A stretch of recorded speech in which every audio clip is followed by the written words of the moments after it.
Welcome back to Where You Live with Gene and Tony. We're broadcasting from the Concierge Landscape Studios. We're brought to you by Extreme Exteriors and American Family Insurance, the Kim Bennett Agency.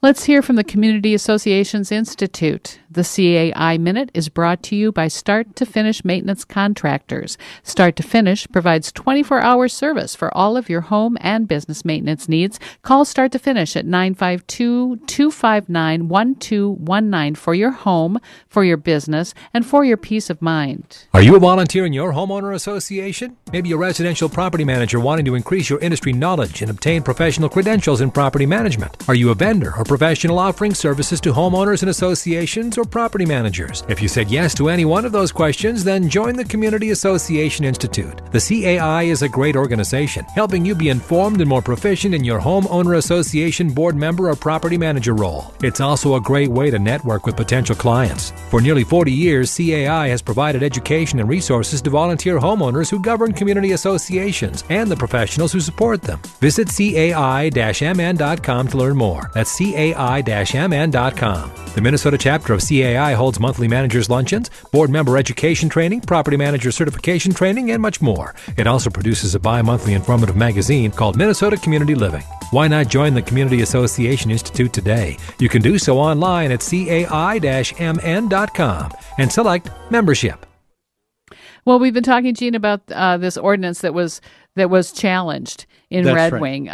Landlords are challenging the fact that city inspectors can enter a rental property without the permission of the landlord by getting an administrative warrant. Yes, and this was even in the case of there's no known facts or any complaints whatsoever of any code violation. This was for a routine rental inspection. It wasn't instigated by a tenant calling with a problem or Yes. with delayed maintenance or anything like Because that. as far as I'm aware, if a renter had a complaint, they can call the municipality, city That's where right. they live, and the inspector will come in. Right. And so With the permission of the tenant. We should mention, too, that they're not requiring the permission of the tenant either in this situation by using this ordinance. Yeah. What's kind of interesting is I don't know in some ways, and maybe some people think it's kind of a fine line here, but I don't think that in some ways that a landlord may have even some of the same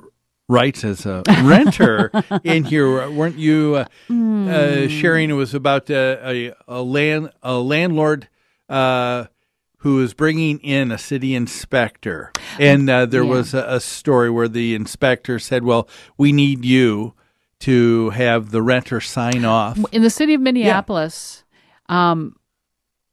we are required to get written permission from the tenant before the inspector will enter with the landlord. Now, state statute says the landlord can enter the premises for any legitimate business purpose after providing reasonable notice. Now, please note that. It says reasonable notice. It does not say 24-hour notice. Not necessarily written notice. It does not say written notice. It doesn't say whatever the tenant thinks is adequate notice. If it's for a legitimate business purpose. So in spite of the fact that the landlord has that right to enter, inspectors don't want to enter a tenant's home unless they have something signed off by the tenant. So isn't that interesting if even though the landlord said, yes, I'd like you to come in, they're not going to in Minneapolis unless you sign. Now, I have to say that was for a routine inspection. Okay. That was not for an emergency issue or for, you know what I mean? Well, yes, I would hope that an emergency situation would be a different That's right. ballgame altogether. Because I was up for inspection, and it was one where they were actually going to go into half of the units in the building, so that we needed to get signed off on that. But to me, that seems kind of interesting. That would seem to be a case where the renter has a little bit more rights in being authority to say to the inspector, "I don't want you here." But there's probably something further we could do. The landlord but you know what gets me about it is it's just another thing I have to do. Yes. as a landlord and as a property manager. I can't just call the tenant and say, we're going to be coming in sometime this week, get us scheduled, go in. Well, yes. It's extra work, it's extra and time. let's face it, the city or government's always good at bureaucracy. Yeah, that's true. But another renters form. should be aware Yeah. that all of these things end up costing money for Yes. the owner of the building, and ultimately the renter pays for that. Yes, that's a very good point. Now, what's interesting about this case, it was in the Star Tribune, is it had gone to the appellate court, so it was something that was appealed, and the appellate court sided once again with the city, saying we do have this ability to have an inspector go in even without the landlord's permission, even if there's no code violations. This is the Star Tribune article said that this case is significant in our state because it could have a large impact on so many cities in our state. Because of that, they also noticed that there was an outside organization from Arlington, Virginia, that is called the Institute for Justice. It's a libertarian organization based in Arlington, Virginia, and it looks like they may be trying to talk to some of the folks here in Minnesota and trying to see if they can have this appealed all the way to the Minnesota Supreme Court. I see. For them to take a look at it. They're supporting this challenge. Yes, to this, and so that'll be interesting to see what happens if it goes one step further here.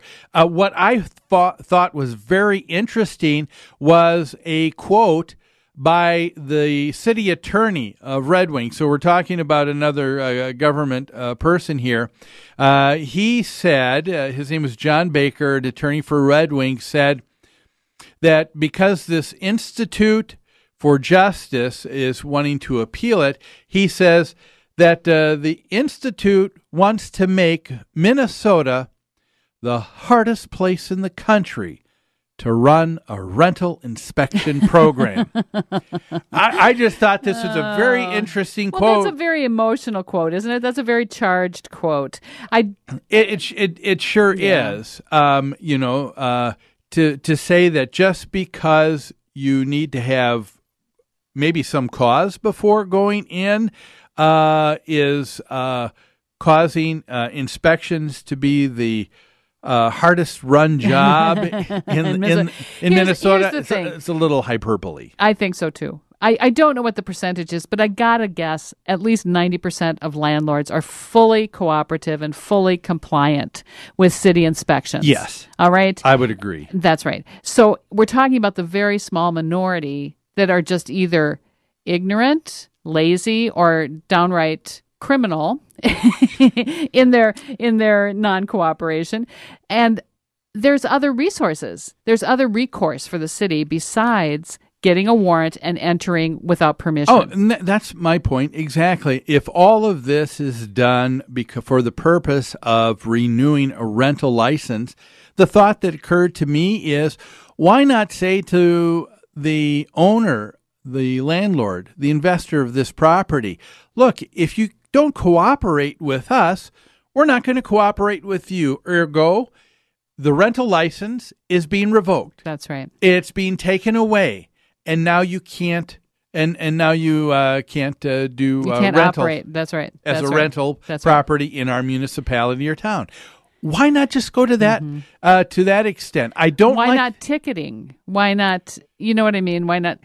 Exactly. Whatever other resources they have or recourse they have with their city ordinance, seems to me they could do something more direct, like what you're saying. Yeah, if it's for the purpose of renewing the license, and if that's what they're saying is the real reason, then I agree with you. They can say, we're going to try again. If not, and you don't cooperate, there's a ticket. After that, we remove the license. To me, that seems a lot more effective, a lot quicker than just giving the government, as I said before, a little bit more authority. You know what? Another reason that tenants should be maybe concerned about this, and not all tenants will be, but those inspectors do note the condition of the apartment and how that tenant is living.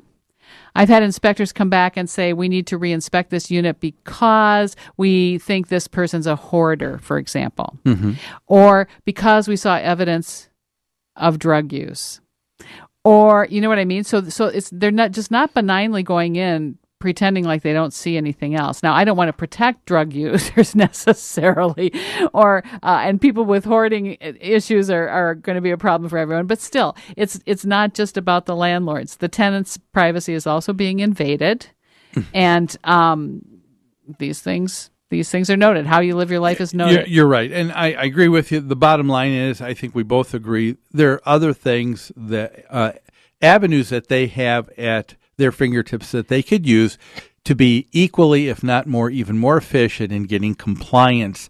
I think so. Again, I just don't like this idea that we're making it more difficult for government. I kind of think that that's the whole purpose, to have a limited government. It should be hard. The other thing is also limited is our time, because we need to take a break right now. We'll be back after these messages.